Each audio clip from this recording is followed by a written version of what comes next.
Good afternoon, আমার নাম হচ্ছে অয়ন। আজকে আমি আপনাকে 2025-এর নতুন লাইন আপের একটা নিউ ফিচার্স এর ব্যাপারে বড় কথা বলবো। যেটা হচ্ছে যে ফিচার্সটার নাম হচ্ছে জেনারেটিভ ওয়ালপেপার। ইউজুয়ালি আমরা এতদিন ধরে টিভিতে দেখে আসতাম যে আমাদের টিভিতে এই অ্যাম্বিয়েন্ট মোড রয়েছে। যেখানে গেলে পরে আমরা কি পেতাম, যেখানে গেলে পরে আমরা বিভিন্ন ধরনের ওয়ালপেপার, যখন আমাদের টিভিটা বন্ধ থাকছে সেটা ব্ল্যাক বোর্ডের মতন যাতে না দেখায়, সেটা একটা ওয়ালপেপারের মতন দেখায়, তার জন্য কিছু সিলেক্টেড ইমেজেস এখানে থাকতো এবং যেখান থেকে আমরা ইমেজগুলোকে সিলেক্ট করে লাগাতাম। 2025-এ স্যামসাং লঞ্চ করে দিয়েছে জেনারেটিভ ওয়ালপেপার। যার বেনিফিট কি? যার বেনিফিট হচ্ছে যে এইখানে এবার আপনি আপনার পছন্দ মতন ওয়ালপেপার আপনি আপনার পছন্দ অনুযায়ী ক্রিয়েট করতে পারবেন। তার জন্য এখানে স্যামসাং বলেছে, দিয়ে দিয়েছে জেনারেটিভ ওয়ালপেপার। আমি একটু সামনে আসতে বলবো।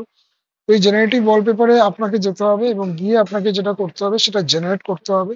এবং এখানে আপনি প্রথমে কিছু চুজ থিম কিওয়ার্ড আপনাকে চুজ করতে হবে।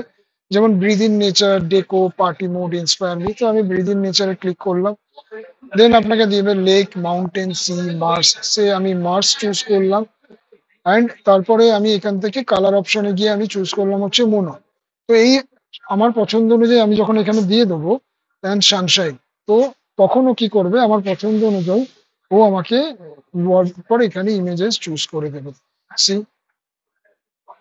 এবার যদি মনে হচ্ছে যে আমি এই তিনটে বাদে আরো একটু ডিফারেন্ট ওয়ালপেপার চাইছি মার্সের, তো আমি রিজেনারেট করলে পরে ও আমাকে আবার তিনটে ডিফারেন্ট ওয়ালপেপার জেনারেট করে দেবে।